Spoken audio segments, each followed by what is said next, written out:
Hi, this is Luke Payson from Fighting Stance Media down here in the beautiful sunny Bahamas with my wife on a cruise for Valentine's Day. But UFC does not sleep or rest, and they're bringing you UFC Fight Night 126 Sunday from Austin, Texas. And I've decided to start UFC predictions here on Fighting Stance Media. So our first one up will be the UFC Fight Night 126. You can watch it on FS1. With the main card will be on FS1, and the prelims will be on Fight Pass. Our first fight we'll look at will be James Vick fighting Francisco Trinaldo. This is a great fight at the lightweight fight. Both these guys are ranked. Vick is ranked 12th, and Trinaldo is ranked 14th. Both of them are actually 8-1 in their past 9, which is quite impressive. So this is going to be a battle either way. Vick is 12-1 in MMA, 8-1 in UFC, with his only loss coming to Darush, and he has his last 2 wins by knockout. So total, he has 3 KO wins, 5 sub wins, and 4 decision wins. I bring that up because Trinaldo has 7 wins by KO, 5 wins by sub, and 10 by decision. So he has a deep resume. Both of these guys can beat you either knockout, submission, or decision. So they're very well rounded. Trinaldo is quite a bit more experienced. He's the eldest guy fighting on Sunday at 39 years old and has 22 wins, 5 losses, 12-4 in the UFC. What's interesting here about this matchup is there's a significant height disadvantage here, and typically you think the taller guy has the advantage, but I actually think the slight advantage goes to Trinaldo. I could be wrong on that, but Vick is 6'3" at 155, and if you remember, Cowboy Cerrone, who's the main event tonight, is 6'1". He used to fight at 55 and was very susceptible to body shots, being that lean at that weight.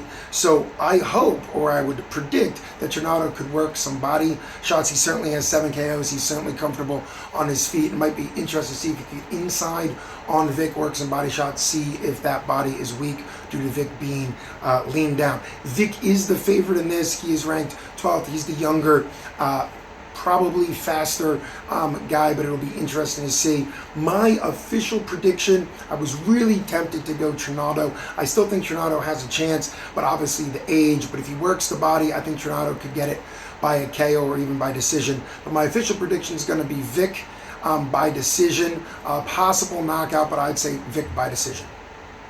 The co-main event for UFC Fight Night 126 is Derek the Black Beast Lewis versus Marcin Tybura. Hadn't really known a lot about Tybura, so I had to look him up and watch some of his fights. He's definitely done a little bit of good work in the UFC, 3-2 in the UFC, 16-3 overall. But he does have 13 of 16 victories by stoppage, and very interestingly, for a big man, he has 6 submission wins, 4 by rear naked choke, and that's going to play later into a potential decision for me, or at least a prediction for me. Derek Lewis, a little bit more famous, a little bit more experienced in the UFC, 9-3 in the UFC, 16 of 18 wins by knockout. This is why people love to see Derek Lewis. 8 of his 9 wins in the UFC are all by knockout. That's how he wins. If he's going to win, it's really by knockout, except the one decision.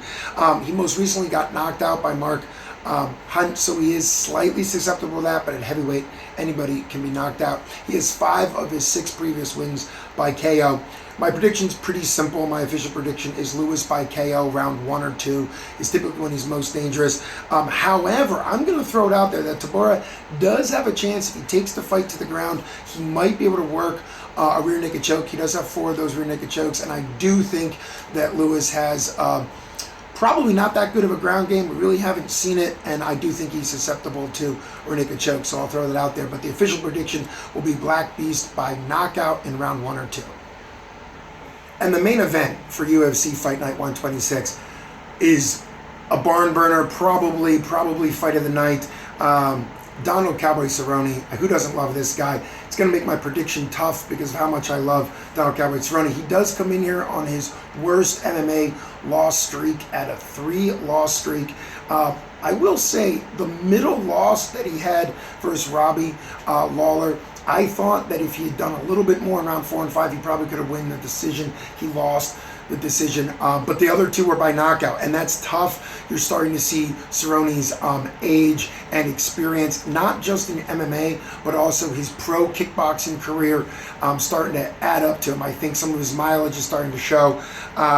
But you got to love him. He is fighting Yancy Medeiros, who's coming out of Hawaii. And a little thing on that, Hawaii's starting to really produce some of these high caliber guys. Obviously, Max Holloway is the champ there, so it's interesting to see. They don't train at the same gyms, but it's interesting to see how good Hawaii is producing. Medeiros is 3-0 since he moved up to welterweight in September 2016, and actually has a win over the guy previously on what we were talking about previously, Trinaldo.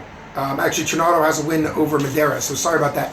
So it is interesting, but I think that's why Medeiros moved up. But he's been great 3-0 since he came up to welterweight. I do think that there's a pretty good chance that Medeiros might be able to bring the aggression. Cerrone has to get in his rhythm. That's the Muay Thai style. He has to really get you going backwards. That's when he's the most dangerous.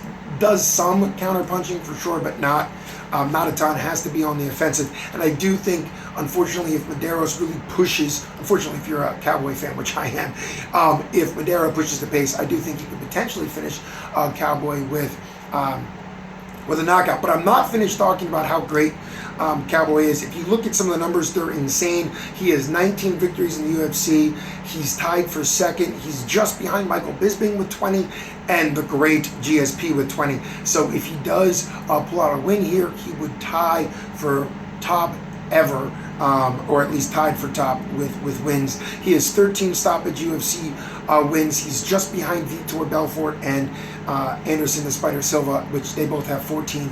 Cowboy has 13. So his credentials are just incredible. He also has 6 KOs stemming from a head kick, and that's the most in the UFC ever.